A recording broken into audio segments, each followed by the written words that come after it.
अरे सोनिया, तेरा सत्यानाश हो जाए। अभी तो सुबह सुबह भिंडी खाई थी और अब फिर भिंडी काटने बैठ गई। कभी भिंडी का सलन, कभी भिंडी का सूप, कभी भिंडी तवा फ्राई, कभी कुछ और भी खा लिया कर। माँ, आपको भिंडी खाने में क्या मसला है? सब्जियां तो वैसे भी सेहत के लिए अच्छी होती हैं। दोस्तों, ये सोनिया है, भिंडी खाने की शौकीन लड़की। अक्सर तो कच्ची भिंडी को मसाला लगाकर ही खा जाती है। जी हाँ, बिल्कुल ठीक सुना आपने, कच्ची भिंडी। घर वाले भी इसकी इस आदत से पूरी तरह तंग आ चुके थे। एक दिन पास के गांव से लड़के वाले सोनिया को देखने आते हैं। कुछ हफ्तों बाद सोनिया की शादी हो जाती है और यूं सोनिया के ससुराल में भिंडी खाने का दौर शुरू हो जाता है। शादी की अगली सुबह मीठा बनाने की रस्म में भी सोनिया भिंडियां पका लेती है। तभी सोनिया की ननद उसके पास आती है और कहती है, अरे ये क्या भाभी, भैया तो मीठा बनाने का सामान लाए थे और आप मीठे की जगह भिंडी पका रही हो। जिस पर सोनिया कहती है, हाँ हाँ, मीठा भी बनेगा, आज ये भिंडी तो खाकर देखो। सोनिया भिंडियां पकाकर ससुराल वालों के आगे रख देती है। तब उसकी सास कहती है, मुझे तो लगा था आज इस बूढ़ी जुबान को खीर या हलवा चखने को मिलेगा, पर बहू ने तो भिंडी बना दी। चलो, कोई बात नहीं, सब खाना खा लेते हैं। फिर शाम को खाने में सबको फिर से वही भिंडी मिलती है।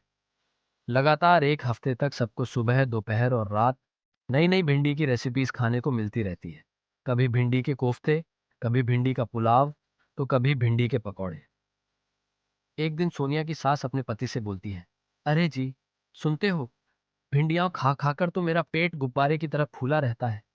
इस सब्जी वाले को कह दो कि इस गली में भिंडियां लेकर मत आए, वरना जान से जाएगा। शौहर जी सिर हिलाते हैं और कहते हैं, मत पूछो, मेरी हालत तो तुझसे भी बुरी है।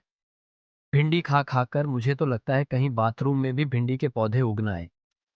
जब काफी समय तक गली में कोई सब्जी वाला नहीं आता, तो सोनिया बाहर जाती है। वहां उसकी नजर एक भिंडी के खेत पर पड़ती है। वो वहां से ढेर सारी भिंडियां तोड़कर ले आती है। सोनिया की सास फिर से भिंडियां देखकर सिर पकड़ लेती है। सोनिया की ननद उसके पास आती है और उससे कहती है, भाभी, आपने भिंडी पकाने की कसम खा रखी है क्या? इससे तो अच्छा है हम किसी दरबार पर जाकर खाना खा लें। ऐसा कहकर वो चली जाती। करीब 2 दिन बाद सोनिया का शौहर उससे कहता है, सुनो, आज मेरा बॉस और कुछ दोस्त खाने पर घर आ रहे हैं, और प्लीज भिंडी के अलावा कुछ अच्छा सा पकाना, जैसे मटन बिरयानी, चिकन वगैरह। सारा सामान मैं लाकर रख दिया है, और हाँ, मीठे में भी कुछ होना चाहिए। जिस पर सोनिया कहती है, सर, आज फिक्र न कीजिए, बहुत अच्छा खाना तैयार होगा। सब खाते ही वाह वाह करते उठेंगे। आप जाइए और आराम कीजिए।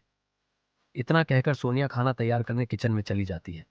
खाना पकाते वक्त सोनिया के हाथ से अचानक दूध का बर्तन गिर जाता है। सोनिया खुद को कोसती है और कहती है, बाप रे, इसी का तो हलवा बनाना था, अब क्या करूं? किसी को बताया तो और ज्यादा बेइज्जती होगी। तभी उसके दिमाग में एक जानलेवा आइडिया आता है और वो कल की बची हुई भिंडी धोकर उसका हलवा बना देती है। थोड़ी देर में मेहमान भी आ जाते हैं और उनके सामने खाना लगा दिया जाता है।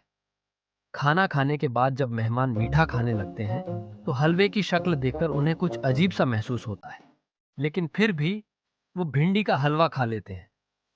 थोड़ी देर बाद बॉस की तबीयत बिगड़ने लगती है, वो उल्टी पर उल्टी करने लगते हैं। बॉस सोनिया के शौहर से शिकायत करता है, इसीलिए तुमने हमें घर दावत पर बुलाया था, ताकि मुझे ये जहर खिला सको। किस बात की दुश्मनी निकाली तुमने मुझसे? मुझे ऐसे वर्कर्स की कोई जरूरत नहीं जो मेरी जान के दुश्मन हो। कल से काम पर मत आना। सोनिया बहुत शर्मिंदा हो जाती है और रोहान से अपनी गलती की माफी मांगती है। उस दिन के बाद से सोनिया के सिर से भिंडी खाने और पकाने का भूत उतर जाता है और वो तरह तरह की सब्जियां पकाने लगती है। कुछ दिनों बाद बॉस का गुस्सा भी उतर जाता है और वो रोहान को दोबारा काम पर बुला लेता है।